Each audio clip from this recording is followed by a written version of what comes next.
मंगलम प्रणीता जिन धन प्रभाविका वात्सल्य मूर्ति परम पूज्या गणिनी आरिका श्री 105 सृष्टि भूषण माता जी के मंगलाशीष एवं प्रेरणा से संचालित संस्थाएं श्री आदि सृष्टि मंगलम, श्री महावीर जी, सृष्टि मंगलम फाउंडेशन, श्री समेत शिखर जी, श्री आदि सृष्टि धन प्रभावना समिति दिल्ली, सृष्टि मंगलम सेवा समिति, श्री महावीर जी, आहार, औषध, अभय एवं ज्ञान शास्त्रों में वर्णित है यह 4 प्रकार के दान जिनसे होता है प्राणी मात्र का कल्याण। परम पूज्य वात्सल्य मूर्ति जिन धन प्रभाविका आरिका रत्न श्री 105 सृष्टि भूषण माता जी की मंगल प्रेरणा एवं आशीर्वाद से सृष्टि मंगलम सेवा समिति द्वारा बच्चों की शिक्षा, असहाय गरीबों को इलाज एवं रोजगार प्रदान कर की जा रही है अद्भुत धन प्रभावना।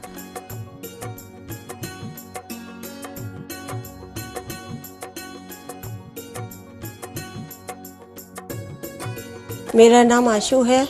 मैं एक टीचर थी। अब उस दौरान मेरा स्कूल बंद हो गया। मेरे को सांस की प्रॉब्लम है, अस्थमा की प्रॉब्लम है।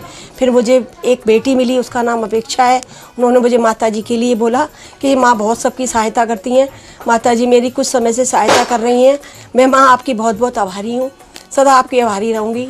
माँ आपके बारे में, आपसे मेरी बात हुई थी, आपके बारे में लोग कैसे कहते हैं ये माँ, मैं नहीं जानती। मैंने किसी लक्ष्मी को, पार्वती को, भोले को नहीं देखा, मैंने आपको देखा। मैं उस समय डूब गई थी पूरी तरह माँ, जब मेरा कोई नहीं था, मेरे अपनों ने साथ छोड़ दिया, पर आपने मेरा हाथ संभाला। आप साक्षात देवी हो, आप साक्षात अन्नपूर्णा हो माँ। मैं आपको शत शत नमन करती हूँ। आप भी मानव सेवा के लिए अपनी चंचला लक्ष्मी का सदुपयोग करें। परम पूजनीय वात्सल्य मूर्ति जिन धन प्रभाविका आरिका रत्न श्री 105 सृष्टि भूषण माता जी की मंगल प्रेरणा एवं आशीर्वाद से अतिशय क्षेत्र श्री महावीर जी में विगत वर्षों से संचालित है चतुर्विध संघ की आहार व्यवस्था, जिसमें आहार, विहार, पिच्छी, कमंडल, वस्त्र, शास्त्र, औषधि दान आदि व्यवस्था सुचारू रूप से निरंतर की जा रही है। महादान, आहार दान जैसे पुनीत कार्य से जुड़कर आप भी घर बैठे धर्म लाभ ले सकते हैं। तो आप भी मात्र 2100 रुपए राशि से एक दिवसीय आहार व्यवस्था में अपनी चंचला लक्ष्मी का सदुपयोग कर पुण्य का अर्जन करें। एक दिवसीय आहार व्यवस्था 2100 रुपए, सामान्य सदस्यता 1 वर्ष 11,000 रुपए, सामान्य सदस्यता 2 वर्ष 21,000 रुपए, सदस्यता 31,000 रुपए, विशिष्ट सदस्य 51,000 रुपए, अति विशिष्ट सदस्य 71,000 रुपए, संरक्षक 1,11,000 रुपए, शिरोमणि संरक्षक 2,51,000 रुपए। माता जी के मंगल आशीर्वाद एवं प्रेरणा से संचालित सृष्टि मंगलम सेवा समिति द्वारा मानव सेवा के कार्य से आज ही जुड़ें और करें महापुण्य का अर्जन। आप अपनी दान राशि निम्नलिखित खाता संख्या में जमा करा सकते हैं। सृष्टि Mangalam Seva Samiti, account number 0119010003249, bank of Baroda, IFSC code BARB 0SHRIMA, branch Shri Mahavir ji Punjab national bank, account number 02120117777, IFSC code PUNB 0021200। आपके द्वारा दी गई सहयोग राशि की रिसिप्ट प्रदान करने हेतु संपर्क करें 9376571003, 9376571001। सृष्टि मंगलम सेवा समिति से जुड़ने वाले सदस्यों का नाम एवं फोटो जिनवाणी चैनल पर प्रसारित किया जाएगा।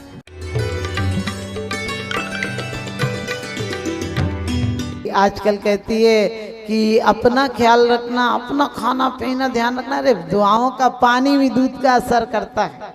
आपको पता होगा तीर्थंकर की माताएं सुप्रभाती से जागती थी, भगवान के स्मरण पूर्वक, सिद्धों का स्मरण पूर्वक जागती थी। और आप सबसे पहले उठकर क्या देखती हो? मोबाइल। बहुत अच्छी बात कही है। सच्चाई ये है, सच्चाई को स्वीकार करना चाहिए। अरे सबसे पहले मोबाइल मत देखो, तुम्हारे हाथ में सिद्ध शिला बनी है, दोनों रेखाओं को मिलाकर सबसे पहले सिद्ध शिला का स्मरण करो। भगवान के निर्वाण कल्याणक तो आते हैं चले जाते, तुम वहीं के वहीं बने रहते हो। और 24 तीर्थंकर हैं और अंगूठा तुम्हारा आत्मदेव कहता है तुम भी वही शक्ति लेकर आए हो। परमात्मा कहीं प्रतिमा से निकलकर, तुम लोग कहते हो भगवान आ जाओ हमें ले जाओ, हमने कहा तुम्हारे यहाँ कोई जमदूत है क्या भगवान ऊपर से आएगा तुम्हें लेने? यमराज है क्या जो लेने आएगा? सच बताएं, राम ना मारे काहू को, ना हत्यारे राम, आप ऐसे मर जाते हैं कर कर खोटे काम। तुम ये कल्पना मत करना तुम सम्यक दृष्टि हो अकाल में नहीं मरोगे। तुम सम्यक दृष्टि हो, तुम्हें दरिद्रता नहीं आएगी, विकलांग नहीं होगे, नपुंसक में नहीं जाओगे, और तो और भवनत्रिक में नहीं जाओगे, विकलत्रय में नहीं जाओगे, स्त्रियों में पैदा नहीं होगे। लेकिन मैं कहती हूँ जो स्त्रियों में पैदा हो गई हैं, कोई बात नहीं। आपने देखा पुरुष कभी सेविंग करा कर आता है तो नहाता है, उसमें अभी भी इतनी संस्कृति बची। तुम कभी फेशियल उसियल करा के आती हो, नहाती हो? तुम बाल बनवा कर आती हो, नहाती हो? अरे बाल तो बाल है, चाहे सेटिंग कराओ। लोग कहते बाल सेट कराने जा रहे हैं, हमने कि घर तो सेट नहीं हो पा रहा, बाल सेट कराने जा रहे हैं। हद हो गई। क्योंकि टीवी सेट हो, सोफा सेट हो, डिनर सेट हो, लेकिन तुम अपसेट हो, बीवी अपसेट हो, तो सारे सेट बेकार। सबसे पहले ये ज्यादा आप समझ गए, सब लोग आईब्रो बनवाती हैं, मैंने कि मत बनवाओ, अगले जन्म में इतनी मोटी मोटी मिलेंगी कि कुछ असर ही नहीं करेगा। सच बताएं, जो परमात्मा से, जो तुम्हारे नाम कर्म के उदय से तुम्हें रूप मिला है, उसे स्वीकार करो और स्वरूप को अच्छा बनाओ। कब तक हम कहते रहेंगे कि हमारे शांतिनाथ ऐसे थे, हमारे महावीर ऐसे थे, हमारे आदिनाथ ऐसे थे, इतने कल्याणक हुए थे, ऐसा हुआ था, इतनी देवियां आई थी। ध्यान रखना, पहले तो परमात्मा के पैदा होने के पहले रत्न बरसे थे, अब तो पत्थर भी नहीं बरसते कि मकान बनने के काम में। उनकी देवियां सेवा करने आई थी, माता की त्रिवली भी भंग नहीं हुई थी। और अब तो माँ बेड रेस्ट करेगी तो बेटा का पहलवान पैदा होगा। मैं ये नहीं कहती कि किसी को करना पड़े तो तुम कहो कि अरे उसका पाप का उदय नहीं। कोई पाप और पुण्य का उदय नहीं होता है। समय को बर्बाद करना, समय को व्यर्थ की बातों में लगाना पाप है, और समय को सार्थक में लगा देना पुण्य है। इतनी सी जीवन की परिभाषा है। ध्यान रखना, इतनी सी परिभाषा है। आप यदि सब महिलाएं चाहती हैं, बोलती माता जी एक ही अच्छा, हमने कि 3-4 हुए तो कम से कम एक आध तो लायक निकलेगा। अब एक नालायक निकल गया तो ऊपर से पटकेगा कि नगर पालिका वाला अपने आप उठा के ले जाएगा। तुम लोग खुश मत हो ना। जैसा कि 25 साल पहले लड़कियां नहीं चाहिए थी, हर लोगों को लड़के चाहिए थे, आज कितनी विसंगति हो गई। इससे ज्यादा विसंगति होगी 1 और 2 संतानों की। रोए मजूर नहीं मिलेंगे। आने वाले समय में बच्चे डिप्रेशन में जिएंगे, कौन देखेगा उन्हें? इस दौड़ की जिंदगी में कौन देखेगा? खुश मत हो ना माता जी, एक है यही पढ़ लिख जाए। हमने कही पढ़ लिख जाए, अरे हमेशा 2 तो संतानें होना चाहिए, एक घर के लिए और एक इस दर के लिए, एक परमात्मा के दर के लिए। मैं ये नहीं कहती कि तुम्हारी संतानें साधु बन जाए, लेकिन इस धर्म की परंपरा को 18,000 वर्ष तक चलाना है तो कम से कम तुम्हारा एक अच्छा श्रावक तो बन जाए। तुम लोग सौभाग्यशाली हो कि इन धर्मात्मा नगरियों में रह रहे हो कि तुम्हारे बच्चे फिर भी संस्कारित हैं। वरना बच्चे क्या, बच्चों के बाप तक मंदिर में आकर उन्हें ये पता नहीं होता हाथ जोड़े कैसे जाए। लेकिन तुम ज्यादा खुश भी मत होना कि माता जी ने कह दिया कि हम बहुत अच्छे लोग हैं। अरे तुम बाहर से बहुत अच्छे हो गए, लेकिन जिस दिन तुम्हारे चित्त सुंदर हो जाएंगे, मुझे बड़ी खुशी होती जब मंदिरों में आपको इतनी संख्या में देखती हूँ। लेकिन मुझे बड़ा दुख होता है जब आपको मंदिर में तो देखती हूँ, लेकिन आपके अंदर मंदिर नहीं दिखता है। ध्यान रखना, हमारे दिल बिल्कुल बेईमान हो गए हैं। ऑटो पर भगवान की माला चलती है और अंदर माल की बात चलती है। यहाँ भी लगता है क्या मिल देंगे तो क्या मिलेगा। अरे कम से कम 2 काम किसी दूसरों से मत करवाना, प्रेम और परमात्मा की आराधना। प्रेम और पूजा कभी दूसरों से मत कराना, और दिलों में बच्चों को वो संस्कार दो कि यहाँ आकर उन्हें सिर्फ परमात्मा बनने का ख्याल आए। तप करते यौवन गयो द्रव्य गयो मुनिदान, और प्राण गए सन्यास में, तीनों गए न जान। जन्म सबको मिलता है लेकिन जीवन किसी किसी को मिलता है। जिन्हें जीवन मिलता है उनकी हम पूजा करते हैं। जन्म तो निगोदिया को भी मिलता है, हमसे ज्यादा जन्म मिलता है। और आप कहते हो कि जन्म जरा मृत्यु विनाश न है। आप ध्यान रखना, इनका जन्म भी सार्थक हो गया, तीर्थंकरों का जन्म भी सार्थक हो जाता है। आओ तो ऐसे आओ कि आना बाकी ना रहे हो, जाओ तो ऐसे जाओ कि जाना बाकी ना रहे। अनशन उनोदर व्रत परिसंख्यान रस परित्याग विविक्त सयासन, काय के लिए शादी तुम भी करती हो। जब गुस्सा में रहो तो खाना नहीं खाती हो, लेकिन वो तप नहीं है। पेपर का टाइम होता है या बिजनेस का बहुत अच्छा सीजन चल रहा हो तो थोड़ा बहुत खाकर आप लोग चले जाते हैं, लेकिन वो तप नहीं है। महिलाएं कभी गुस्से में आकर खाना छोड़ दें, वो रस परित्याग नहीं है। पेपर के समय बच्चा पढ़ते पढ़ते सो जाए, ये विविक्त सयासन नहीं है। लेकिन सबके पीछे प्रेम और अहिंसा है तो समझ लेना तुम्हारे कल्याणक मनाना सार्थक हो गए। और निर्वाण कल्याणक अभी तक तुमने निर्वाह किया है। लोग कहते जीवन काट रहे हैं, निर्वाह ढो रहे हैं। निर्वाह किया है, निर्माण किया है, मकानों का निर्माण किया, धर्मशालों का निर्माण किया, मंदिरों का निर्माण किया, निर्माण किया, लेकिन निर्वाण की कोई तैयारी नहीं की। निर्वाण की कोई तैयारी नहीं की। कोई बात नहीं, घर नहीं छोड़ पाओ तो घर में रहते हुए क्या, घर में मत रहना, अपने अंदर में रहना, परमात्मा की भक्ति में रहना।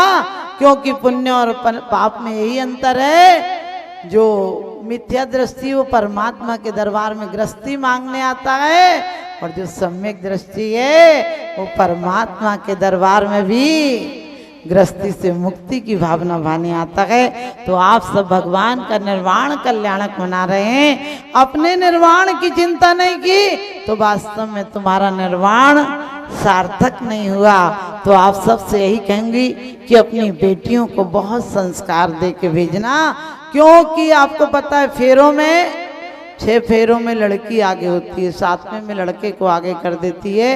वो कहती है यदि मैं गृहस्थी में रहकर सिर्फ गृहस्थी के काम करूंगी, कोई धर्मानुराग नहीं रहेगा, धर्म प्रवृत्ति नहीं रहेगी, तो मैं 6वें नरक तक जाऊंगी। लेकिन मैं क्यों अकेले जाऊं, तू मुझे लेके आया है, तू 7वें तक जाना, मैं 6वें तक जाऊंगी। लेकिन यदि तुमने श्रावक की भूमिका आपने निर्वाह किया है, लेना तुम 16वें स्वर्ग तक जा सकते हो घर में रहकर। तो आप लोग 16वें स्वर्ग जाने की तैयारी करें, उस नरक जाने की तैयारी नहीं करें। और शांतिनाथ भगवान, जो कि अभी बात बड़ी अच्छी सुनी थी मैंने कि स्त्रियां कम, आरिकाएं कम थीं, तो मैंने माता जी को लिखकर बताया कि पहले ही स्त्रियां इतनी मिली थी, 96,000 मिली थी। पहले ही उन्हें स्त्रियां इतनी मिली थी, 96,000 मिली थी। सोचना वो 96,000 के बीच में भी शांतिनाथ थे, और तुम एक है, वो भी कलहकार नहीं है, खाने ठीक से नहीं देती है, खाने बैठो उसी टाइम पूरी फरमाइशें। आज महिलाएं शांतिनाथ भगवान के कल्याणक पर संकल्प लेकर जाएंगी कि जब भोजन बनाएंगी तो जरा भी संकलेश नहीं करेंगी, और जब भोजन परोसेंगी, क्योंकि विज्ञान भी कहता है भोजन पूजन से ज़्यादा शांत भावों से करना चाहिए। तो आप लोग एक ही नियम ले लें तो कल्याण हो जाएगा। आप कभी भी बोलो, लेकिन भोजन के समय कोई संकलेश मत रखो। घर के बुजुर्ग हैं, उनके मरने के बाद 13वीं तीसरा करना या मत करना, लेकिन जीते जी उन्हें बड़े आदर और सम्मान से भोजन देना। क्योंकि तुम्हारी शान घट गई होती कि रुतबा घट गया होता। जो गुस्से में कहा तुमने वही हंसकर कहा होता। बुजुर्गों के सामने कभी मत कहना कि वो तो रखते नहीं है, मैं ही रख रही हूँ, तब भी नहीं, शांति नहीं, मेरे से जब देखो तब बोलती हैं।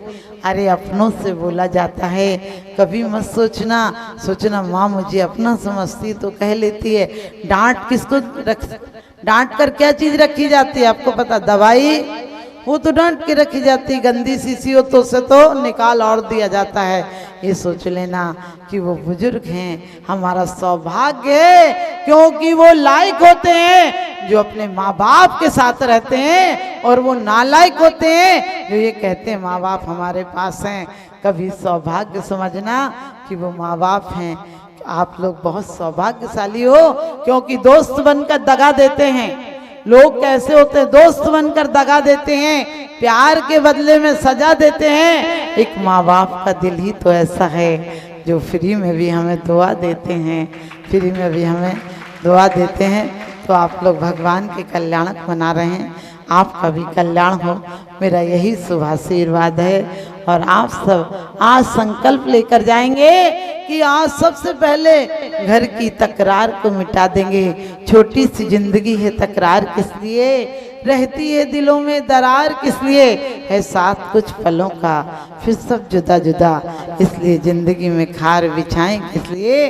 जिस पल में हम हंस सकते हैं, जिस पल में हम हंस सकते हैं, उस पल में हम रोएं क्यों, और जिस पल में अमृत हो सकते उस पल में विष बोएं क्यों, उस पल में विष बोएं क्यों।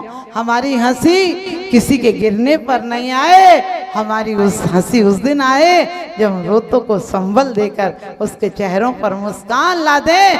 सच समझना हमारे कल्याणकों का बीजारोपण हो जाएगा, आप सबके कल्याणकों का बीजारोपण हो। आप लोगों की आत्मा भी एक दिन शांतिनाथ भगवान जैसी बाहर की विभूति चक्रवर्ती भी बने और अंदर में तीर्थंकरत आपको प्राप्त हो, मेरा यही शुभ आशीर्वाद।